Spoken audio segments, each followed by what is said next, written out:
So, hello to everyone. Okay, so katatapos lang ng katatapos lang ng launch ko sa San Pablo Colleges. Of course, as well, you will see later on. Of course, and I have been saying for, I think for the last few weeks, I am going to have a book launch of my revised editions of my books, as well as the my new book on political law review, yung review and observations of Philippine political law. So of course I'm very happy. Of course I'm here with the president of the San Pedro tuloy, di ba? San Pablo Colleges School of Law, si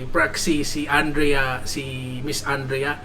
And of course I'm also here joined by Miss Clement, one of my students, classmate din ni Andrea. Okay, so of course, tanong ko lang sa inyo, how do you find the launch this afternoon?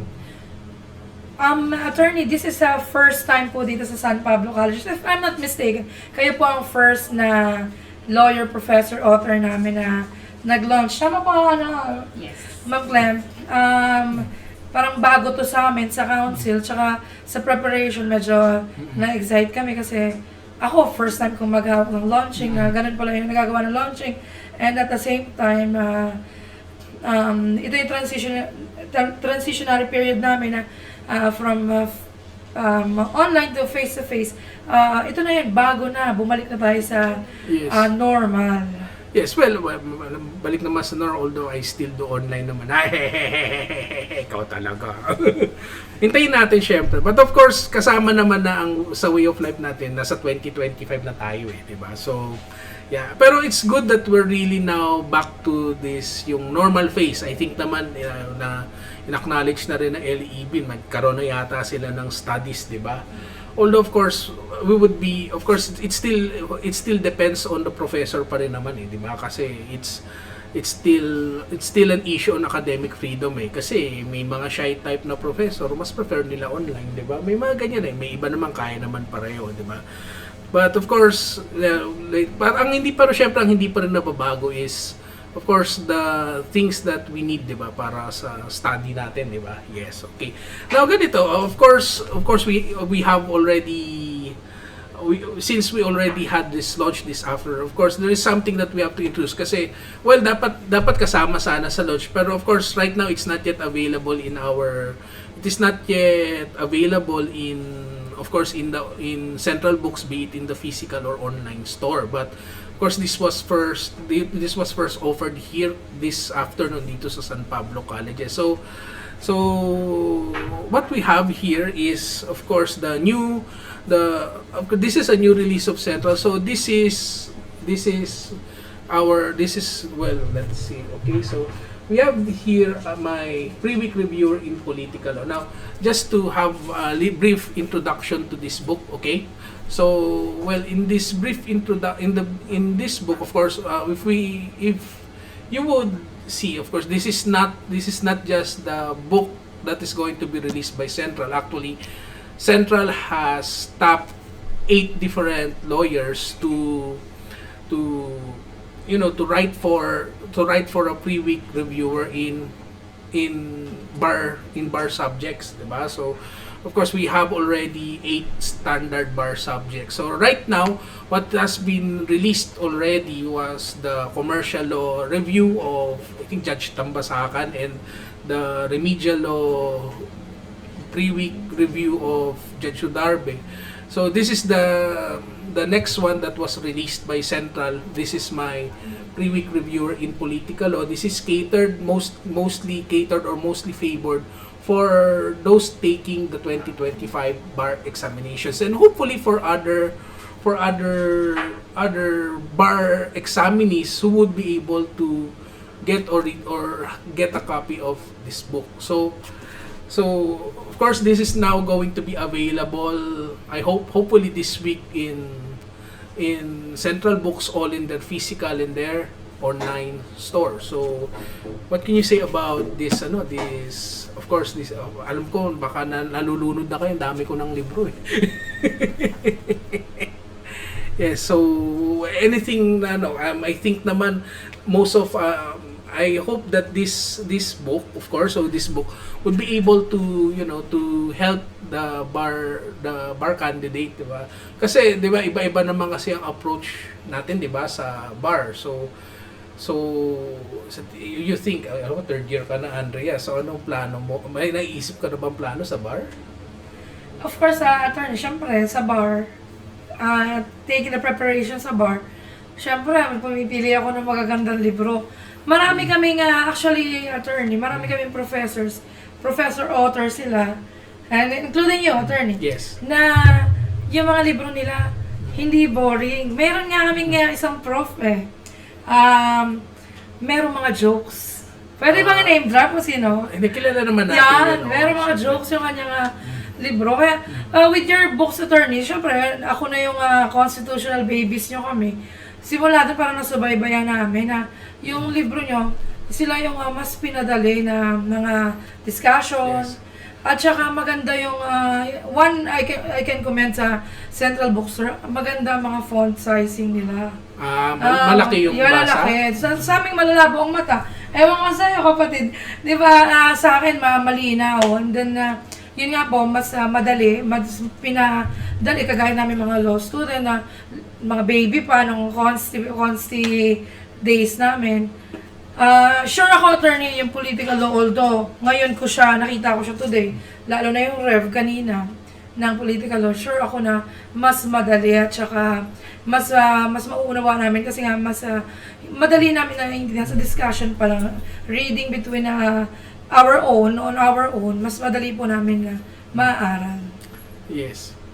Ako, Can you say? I like sa mga books nyo, attorney, yung sa Consti and now with this political law reviewer, I like it na may cases included aside from the, yung conceptual plus yung iba pa.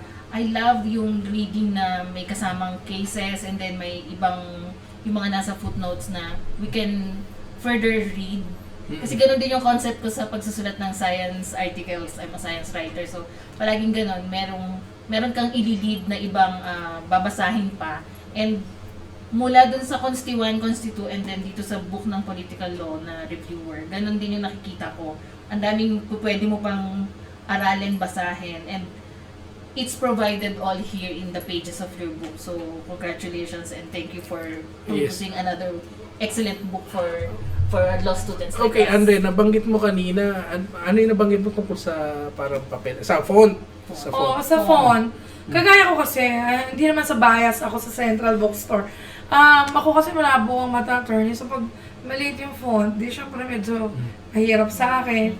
And then with our professors na mga authors, maganda yung mga font sizing ng mga libro nyo. Hindi lang ikaw, attorney, and the others, magaganda talagang visuals ng Central Bookstore. Well, Kay Judge Odarbe din, ganun din. Well, how about the paper? Nagmahilig ba kayo magsulat sa libro? Kasi Yes, ito Yes. po.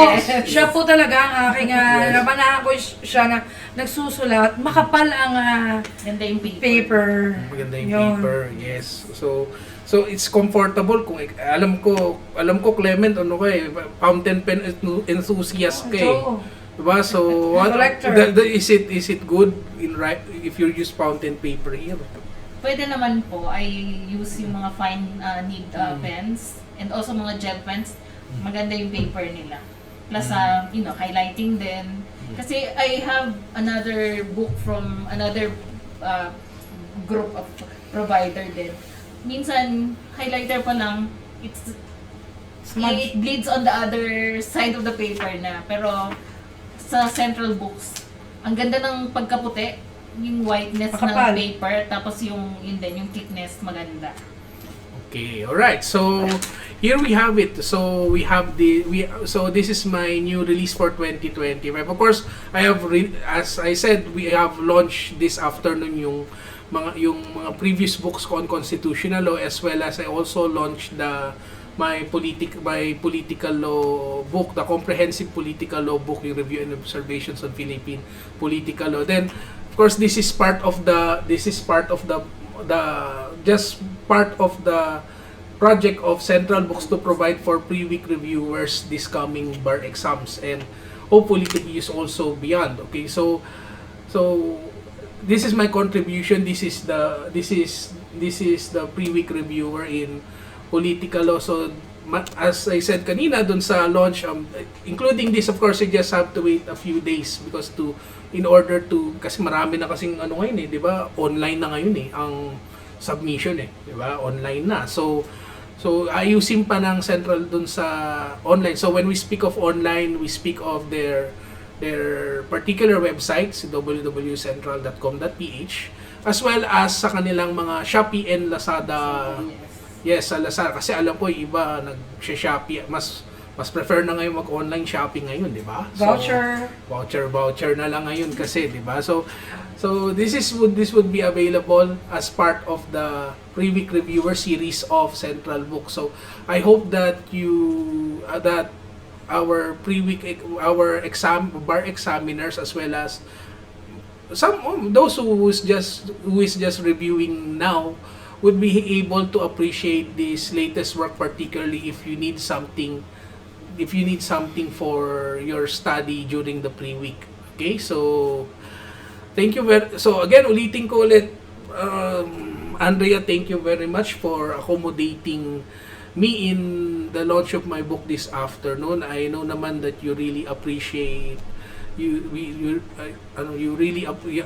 were able to appreciate, of course, my efforts in you para maging good law students and possible, of course, your potentials to be lawyers someday, di ba? Yeah, so with that, okay, so again, this is me. I hope that you continue supporting my works here at CentralBooks, and of course, good luck to everyone, particularly my students, as well as those who would take the bar examinations. Okay, see you around. Bye bye.